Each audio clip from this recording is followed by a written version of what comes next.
Bien, hermanos, y en esta mañana vamos a dar lectura a la palabra. Vamos a comenzar y vamos a estar hoy en el libro de los Salmos.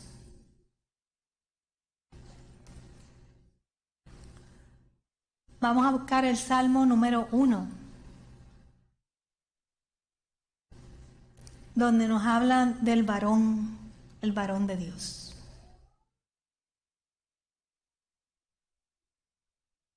Solamente tiene 6 versículos. Y para honrar la palabra del Señor, estamos de pie en esta mañana.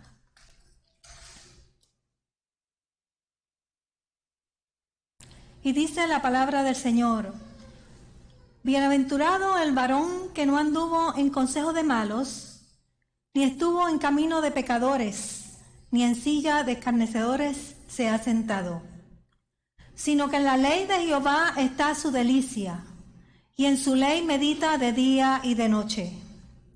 Y será como árbol plantado junto a corrientes de agua, que da su fruto en su tiempo, y su hoja no cae, y todo lo que hace prosperará.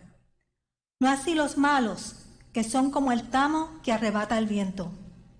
Por tanto, no se levantarán los malos en el juicio, ni los pecadores en la congregación de los justos, porque Jehová conoce el camino de los justos, mas la senda de los malos perecerá. Señor, te damos gracias por tu palabra. Y te pedimos, Señor, que tú la prosperes en esta mañana como lo haces todos los domingos, y que llegue al corazón, Señor, de nuestro pueblo.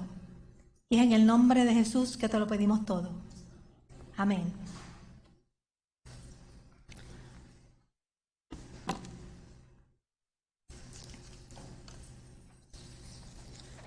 Hoy, hermanos,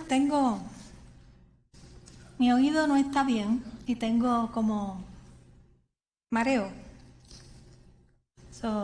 Si me ven tambaleando o me ven que me paro, cada vez que me muevo mi cabeza se vuelve loca. Bien, comenzamos diciendo que vamos a hablar del Salmo 1. Pero los salmos, como otra literatura sapiencial de sabiduría en el Antiguo Testamento, está escrita en forma de poesía. Nosotros no la vemos porque está traducida al español o al inglés, pero está escrita en forma de poesía. Y esta poesía fue escrita en hebreo, en el original era en hebreo. Y una de las características primarias de la poesía hebrea es que posee paralelismos, lo que significa es que cuando está escrita, está haciendo una comparación o una conexión o está haciendo una similitud entre dos ideas. Toma dos ideas y las compara. Eso es lo que es paralelismo. Y esta poesía hebrea está escrita de esta manera. Y este Salmo 1, que es un salmo, el salmo que discutiremos hoy, nos habla de dos personas, de dos caminos y de dos destinos. Va a estar comparando dos personas, dos caminos diferentes y dos destinos diferentes.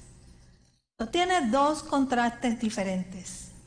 Y se compara al hombre justo y al hombre malvado. Al hombre que da fruto y al hombre que carece de frutos.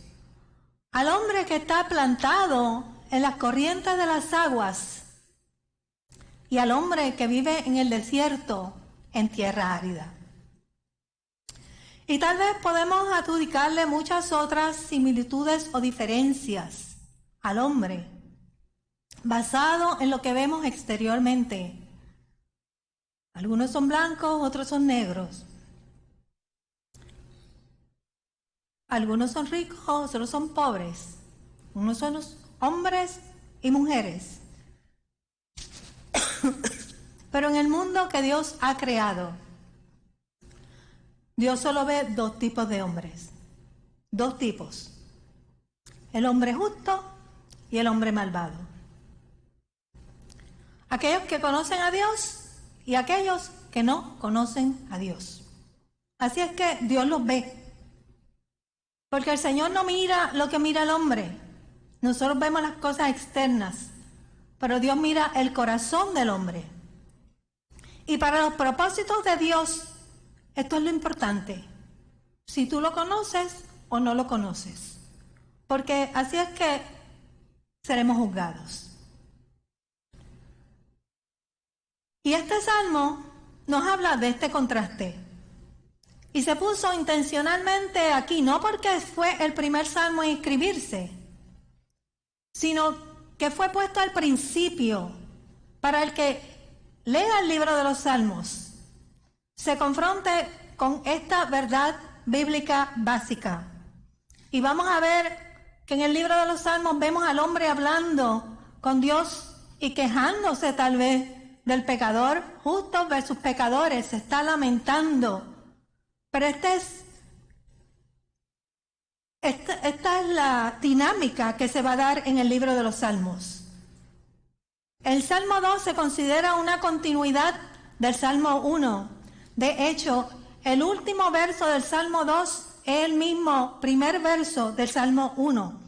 Se considera que ambos juntos representan la manera en que Dios te ve y te llevan a entender que si tú no has conocido a Jesucristo como tu Salvador personal, busques refugio en Él para que seas salvo.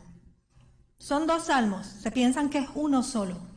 Y en esta mañana vamos a describir ambos tipos, ambos hombres, ambos salmos. Pero antes de comenzar te pregunto, ¿cuál de ellos eres tú? ¿El hombre justo o el hombre malvado? El hombre justo, Dios lo ve como que es aquel que ha conocido a Jesús, al Salvador.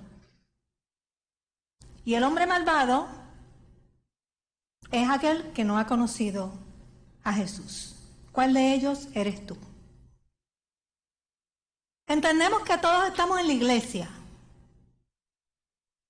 Pero la pregunta no es dónde tú te encuentras físicamente, sino dónde nos encontramos espiritualmente. ¿En qué estado se encuentra mi alma? Y ahora vamos a comenzar a discutir los versículos 1 al 3, donde se describe el camino de los justos, y luego discutiremos los versículos 4 al 5, donde se describe el camino del hombre malvado. Y si somos cristianos, estamos en Cristo, nos tenemos que identificar con los versículos del 1 al 3. Una de estas dos descripciones debe ser clave para nuestras vidas. Con una de estas dos podemos identificarnos o debemos de identificarnos. Bien, y el versículo 1 dice, bienaventurado el varón que no anduvo en consejo de malos, ni estuvo en camino de pecadores, ni en silla de escarnecedores se ha sentado. Esta es una declaración de la realidad de la vida del creyente. Una declaración de lo que sucede en la vida del creyente. Bienaventurado significa feliz. Es el hombre feliz, o más que feliz. Esta persona tiene una satisfacción profunda por el gozo que Dios ha puesto en él. Esa es una realidad en su vida. Él no camina en consejo de malo, él no se detiene en el camino de los pecadores y él no se sienta en la silla con los escarnecedores, con los murmuradores, con los que se burlan, con los que se mofan de los demás. Y esta palabra nos está advirtiendo sobre algunos escenarios posibles en los que podemos caer porque somos tentados a hacer estas cosas. No debemos caer en ninguna de estas tres si pensamos o somos identificados como hombres y mujeres justos. El caminar, el detenerte y el sentarte de esta manera es asociarte, hermanos, con el mundo. Y comienzas por caminar con ellos, luego te detienes y luego estás sentado en la mesa con ellos y al final permaneces con ellos. Y la palabra dice que no debemos darle lugar al diablo. Nosotros tenemos que ser sabios y entendidos de lo que dice la palabra. Este verso no hace ninguna referencia, en ninguna manera, a que salgamos del mundo. La palabra dice que no somos del mundo, vivimos en el mundo, pero no somos del mundo. Y la Gran Comisión nos envía no a participar con ellos en el mundo, sino a dar testimonio de Jesucristo en el mundo. Porque la primera de Juan nos dice que no amemos al mundo, y en Corintios nos dice que la luz no tiene ninguna relación con las tinieblas. Y esto lo digo porque vivimos en un mundo inclusivo. Amamos la gente, amamos nuestros amigos. Queremos incluirlos, pero tenemos que decirle, yo no camino, yo no me detengo y yo no me siento en la silla con los escarnecedores, ni con el pecador. Tengo que dejarles saber que yo soy diferente, porque Cristo me ha transformado. No queremos herir a nadie, solamente queremos darle testimonio de que somos diferentes. Porque somos diferentes, porque Dios nos ha llamado a salir del mundo, y nos ha llamado a salir del mundo por alguna razón específica, porque eso pasaba en Israel. Dios quería aislar a este pueblo de los cananeos, de los moabitas, de todos estos vecinos, para que no se contaminaran con lo que ellos hacían, porque era un pueblo santo y somos parte del cuerpo de Cristo. Somos parte de la iglesia, que en griego es eclesia, palabra griega que quiere decir que somos una congregación llamada afuera del mundo. Y si estamos fuera del mundo, no tenemos parte en las acciones del mundo. Lo que el mundo hace no es lo que nosotros hacemos o debemos estar haciendo. Si el Señor nos ha llamado fuera del mundo, ¿qué hacemos nosotros incluyendo y visitando e invitando al mundo a nuestras vidas? Dice que cantamos que somos el pueblo de Dios. Y por eso nos reunimos aquí en este día. El día que Dios ha designado para que tengamos la asamblea de los santos. Todos los domingos, en este día, Dios nos llama a apartarnos, a hacer una parte de todas nuestras actividades para venir a escuchar su palabra, para venir a escucharlo a Él, para relacionarnos con Él. Y este día es santo porque Dios es santo. Así fue instituido. Pero hay personas que no entienden este concepto y prefieren buscar maneras alternas para buscar a Dios. Pero para Dios no existen maneras alternas. No existen. Todo lo que Dios es y todo lo que Dios quiere está escrito en su palabra. Y quedarte en tu casa escuchando el sermón o viéndolo por YouTube, no es la manera de Dios. Eso no te lleva a congregarte. Eso no te lleva a hacerte parte del cuerpo de Cristo. No es que tú vienes a escuchar un sermón, es que tú vienes a ser parte del pueblo de Dios. Tú eres parte del cuerpo de Cristo, donde Cristo es la cabeza. Eso no es apartarse para Dios. La palabra dice que no dejemos de congregarnos, como muchos tienen por costumbre. Muchos tienen por costumbre. Esa es la visión cristiana del mundo. Cristiana. Porque sabemos que el mundo siempre tiene la manera de torcer las cosas de Dios. Pero nosotros no pertenecemos al mundo. O le servimos al mundo, hermanos, o le servimos a Dios. Tenemos que entender a qué venimos aquí. Nosotros venimos aquí porque Dios nos llama a que nos congreguemos todos los domingos. No venimos aquí a escuchar un sermón, venimos a adorarle, Venimos a servirle. Venimos a recibir de Él. Venimos a dar lo que tenemos. Es bueno escuchar un sermón. Y es bueno quedarnos en casa si estamos enfermos, porque así no contaminamos a nuestros hermanos. Pero mientras nosotros estemos saludables, nuestra responsabilidad es venir a la casa de Dios.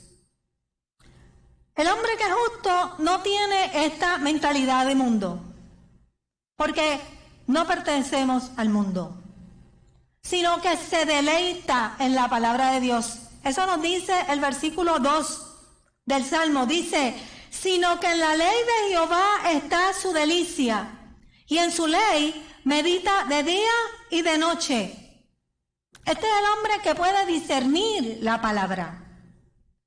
Deleitarse en la palabra y hacer la voluntad de Dios es todo lo que hace feliz a este hombre. Por eso la palabra le dice que es bienaventurado. Es feliz, más que feliz. Este hombre es el que tiene valores diferentes porque se deleita en la palabra de Dios. De día y de noche. Es una actividad continua. Significa que está meditando en la palabra.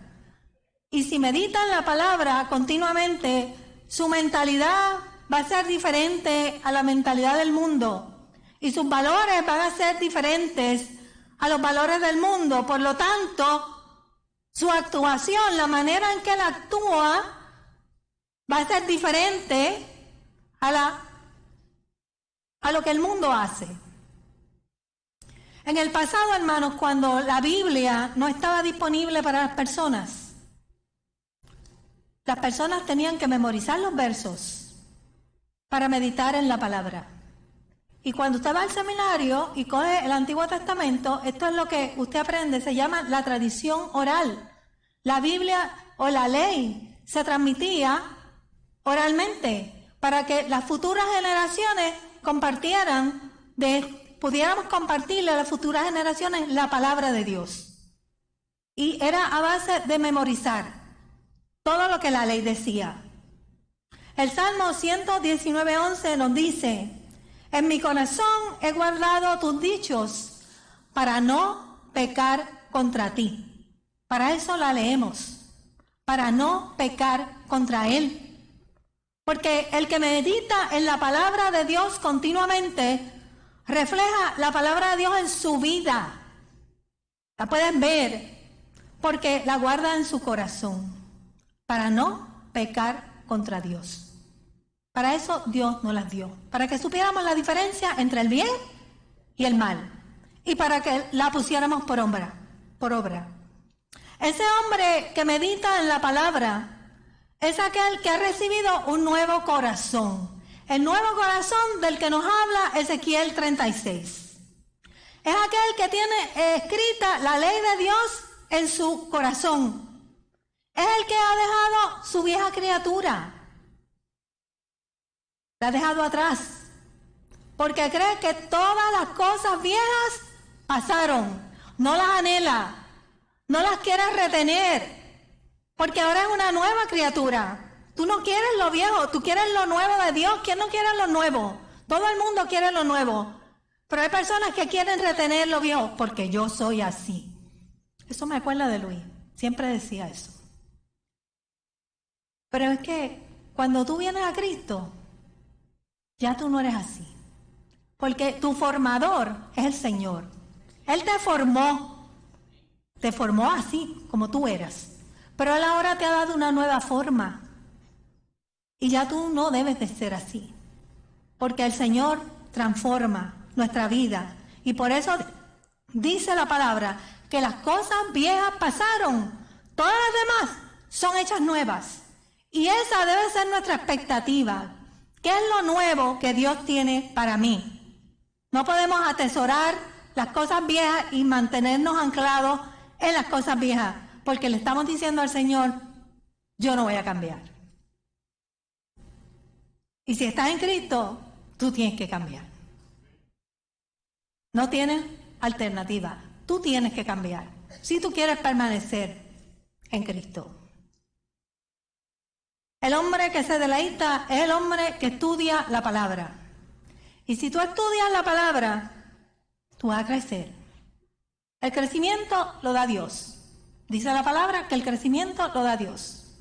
Y la gente se pregunta, ¿cuánto tiempo me tomará crecer espiritualmente?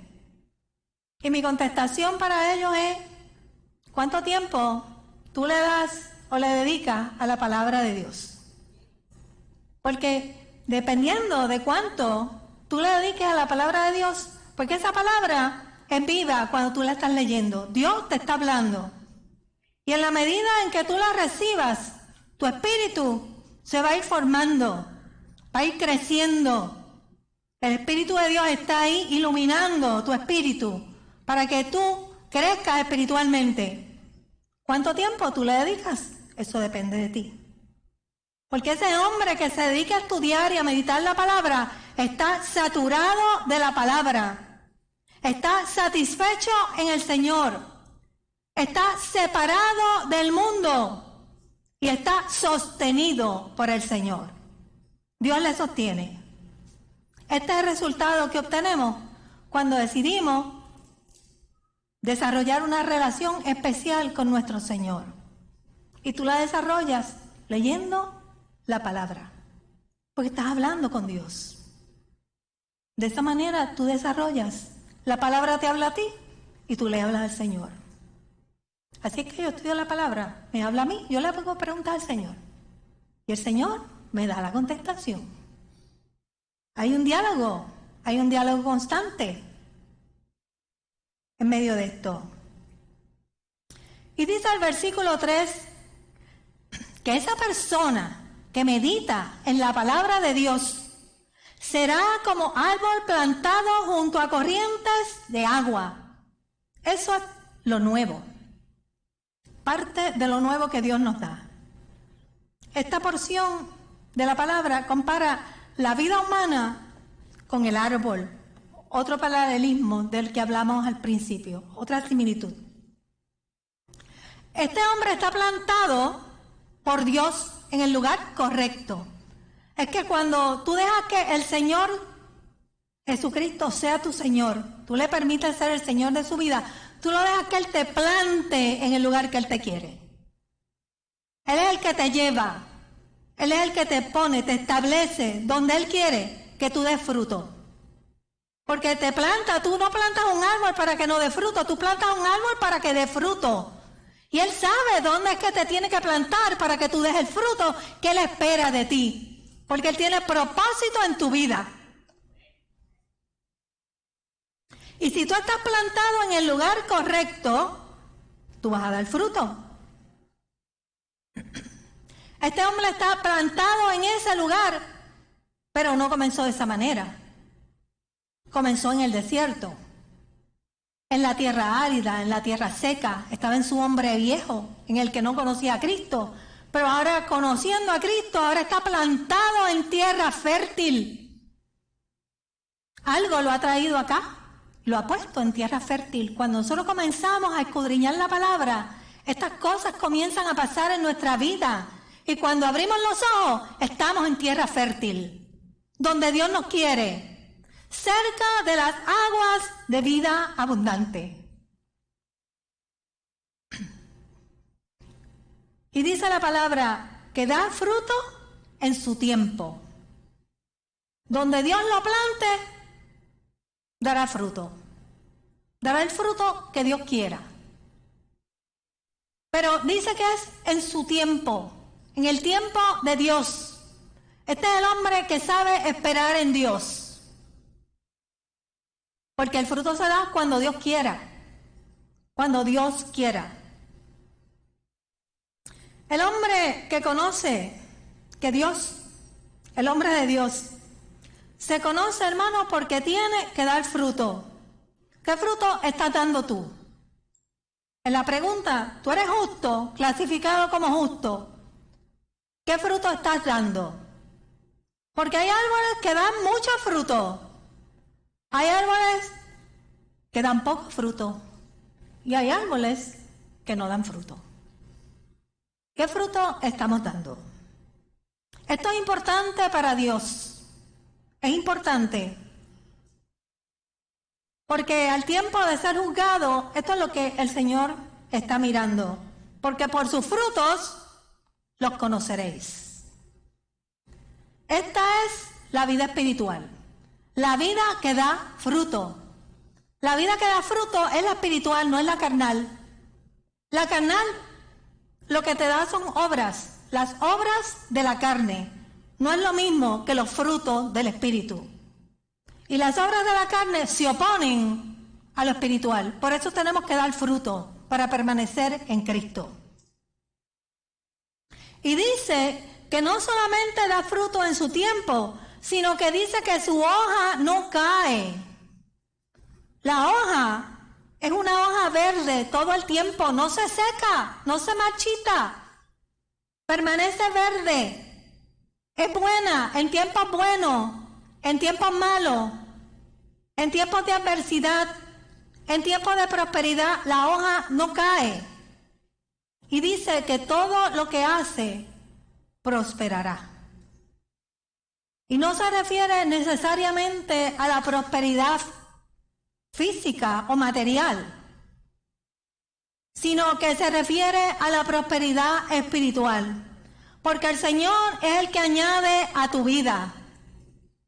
La prosperidad del justo, hermanos, es la bendición de Dios. No son los carros lujosos ni las cosas materiales. Qué bueno si el Señor las añade. Pero la palabra dice que hagamos tesoros en el cielo, no en la tierra. Porque donde está tu tesoro, ahí también está tu corazón. Y ahí tu corazón es lo que Dios espera, es lo que Dios está mirando en ti. No estoy diciendo que Dios no añade materialmente. Estoy diciendo que si estamos plantados, si estamos dando frutos, la palabra dice que busquemos primeramente el reino de Dios y su justicia, y todas las demás cosas vendrán por añadidura. Espera lo demás por añadidura, pero primero sáciate de lo que te da vida eterna. Porque si estás bien plantado y estás dando fruto, lo demás que tú necesites, Dios te lo va a añadir.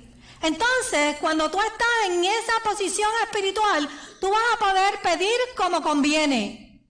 Y si tú pides como conviene, como dice la palabra, que pedimos pero no recibimos porque no pedimos como conviene, vamos a entender cuál es la voluntad de Dios para nuestras vidas. Y Dios va a comenzar a suplir. Pide como conviene, que Dios añade. Pero tienes que estar saciado de esas aguas que dan vida eterna. Y en el versículo 4, hermanos, vamos a contrastar el hombre. Ya describimos al hombre justo, ahora vamos a describir al hombre malvado, según la palabra. Dice, no así los malos, que son como el tamo que arrebata el viento. Este es el hombre no convertido, el que no conoce a Jesucristo.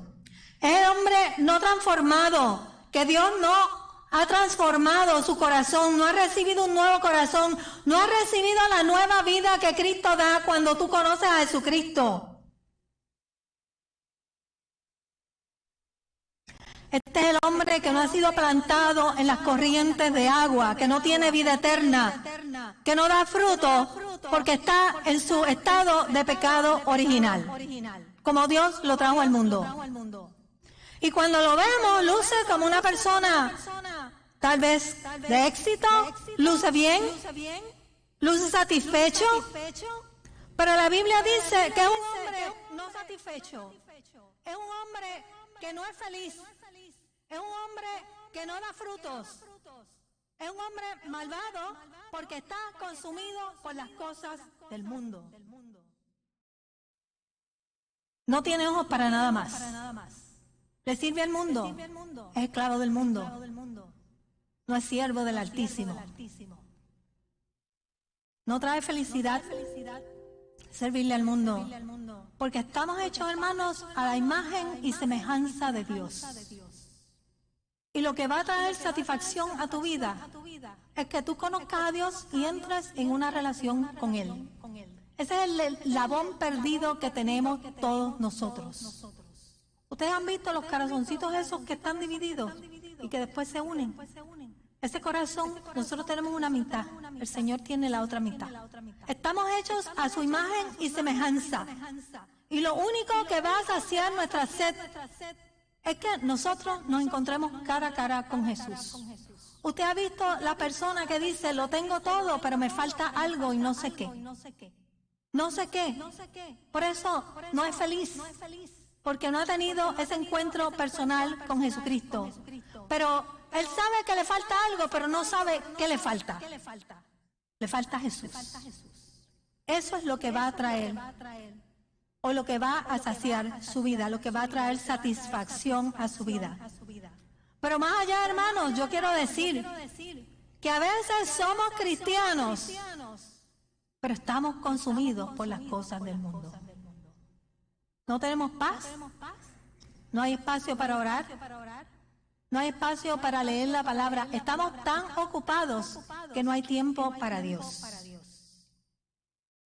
Pero la palabra dice que el que es justo medita en la palabra de Dios de día y de noche. Entonces, si usted es justo y no tiene espacio, no puede darle parte de su tiempo al Señor de día en día, hay algo que no es congruente con la palabra de Dios en su vida. Y algo que usted tiene que evaluar en esta mañana. Porque no podemos ser justos a medias. Eso no existe en la Biblia. Este hombre es el que camina, el que se detiene y el que se sienta con los pecadores. Es el que piensa y actúa como uno de ellos, porque no sabe nada más. No tiene una relación con Jesucristo.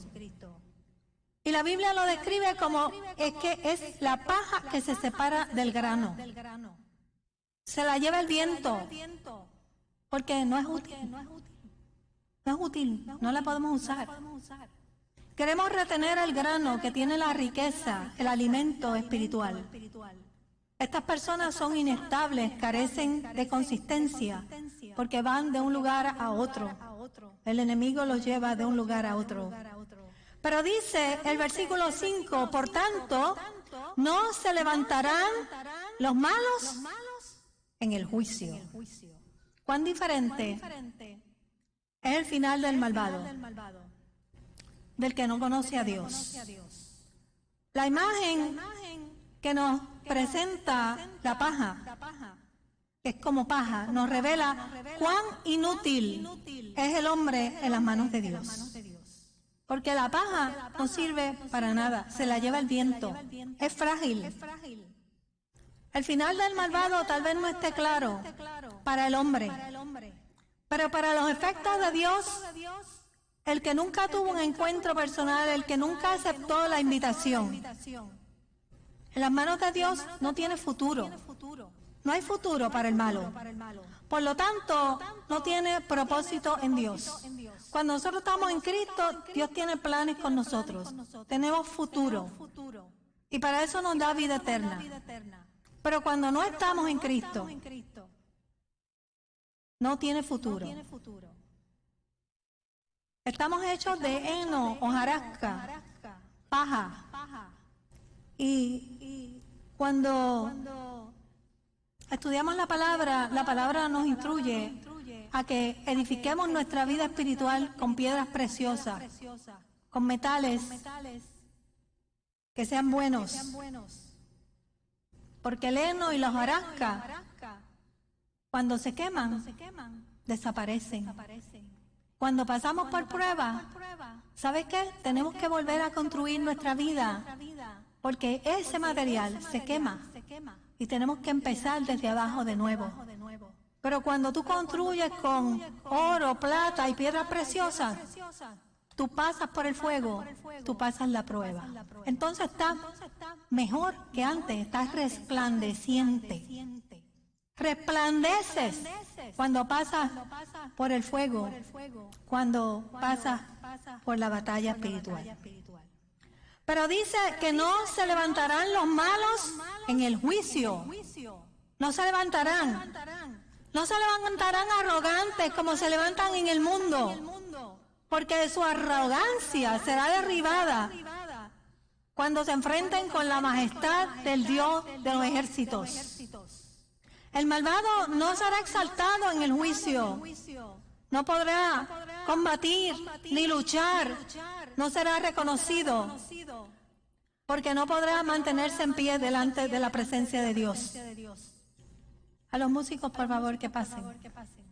Aquí, hermanos, es donde verdaderamente podemos observar el contraste entre los dos tipos de hombres que Dios ve. Estos son los dos tipos de hombres que Dios ve, que están en la palabra: el justo y el malvado.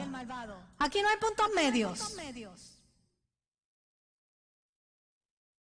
La Biblia, la palabra, no te hace mención del que es casi justo o del que es menos malvado. Eso no lo inventamos nosotros. El hombre es el que pone puntos medios. Ay, pero bendito. Allí no hay bendito.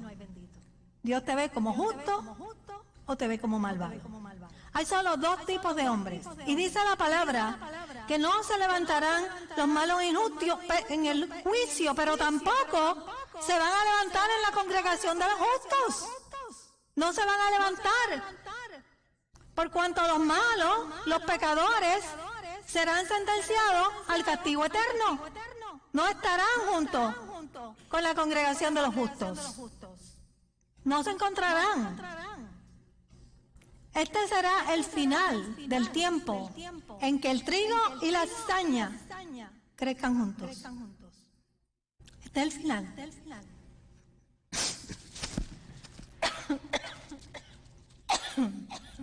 Y yo siempre al final tengo que toser. Mi garganta no aguanta mucho. Este será el final del tiempo.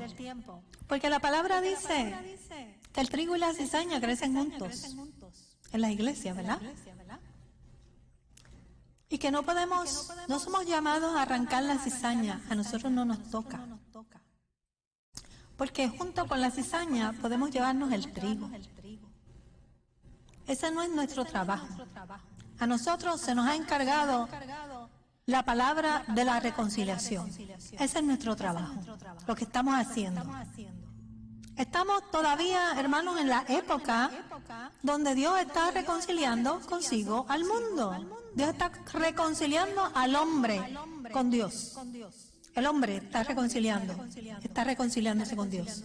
Y nuestro trabajo es llevar esa palabra, el mensaje de salvación, para que en algún momento ese hombre se torne a Dios. Y al final de los tiempos, en el momento del juicio eterno, Dios es el que va a separar. Le toca a Él. Él es el juez. No somos nosotros. Él es el juez. Dios separa el trigo de la cizaña. Porque dice el versículo 6, porque Jehová conoce el camino de los justos, mas la senda de los malos perecerá. Porque el Señor es el único que conoce el camino, porque es el único que conoce el corazón del hombre. Y Él es el que puede discernir quién es justo, quién es grano, quién es trigo y quién es paja, quién es cizaña. Él es el que separa. Y Él lo puede hacer porque el justo camina junto con Él. Está en el mismo camino. Él conoce sus ovejas. Él las llama por su nombre. Hay solamente un pastor para ese redil y se llama Jesús. Por eso es el único que la puede separar. Y al final del día, el que no esté en ese camino, dice la palabra, que perecerá. ¿En qué camino estamos caminando? ¿Con quién estamos caminando? ¿Dónde nos detenemos? ¿Con quién nos sentamos a buscar consejo? ¿Qué tipo de fruto estás dando? ¿Te deleitas en la palabra de Dios? Estas preguntas, hermanos, resumen este salmo. Este salmo que acabamos de estudiar. Y yo espero que te puedas llevar esta reflexión contigo para que evalúes tu camino.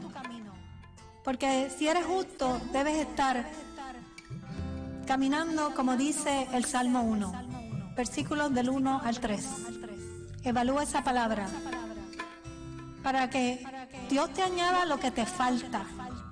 Porque tenemos que ser justos, como dice la palabra, no como decimos nosotros. No es el criterio nuestro el que prevalece, es el criterio de Dios el que prevalece. Y Dios busca personas rectas, no justos torcidos, justos rectos. Somos rectos delante de la presencia de Dios. El que dice sí, sí, y al no le dice no. No tenemos puntos medios. Y dice Marcos 13:14 que entremos por la puerta estrecha, porque ancha es la puerta y espacioso el camino que lleva a la perdición, y muchos son los que entran por ella. Es fácil encontrar la puerta ancha, la puerta que lleva al camino de perdición. Pero estrecha es la puerta y angosto el camino que lleva a la vida, y pocos son los que la hallan. Enderecemos nuestras veredas en esta mañana. Escuchemos la voz del Señor en esta mañana. Este es el tiempo en que el Señor todavía tiene la puerta abierta para aquellos que deseen entrar por esa puerta estrecha. Y yo te pido que inclinemos nuestros rostros en esta hora y que meditemos en esta palabra, meditemos en esta alabanza. Y si así lo deseas y no conozcas a Jesús en esta mañana, te invito a que aceptes a Jesús como tu Salvador personal. Jesús es la puerta que nos lleva al camino de la salvación.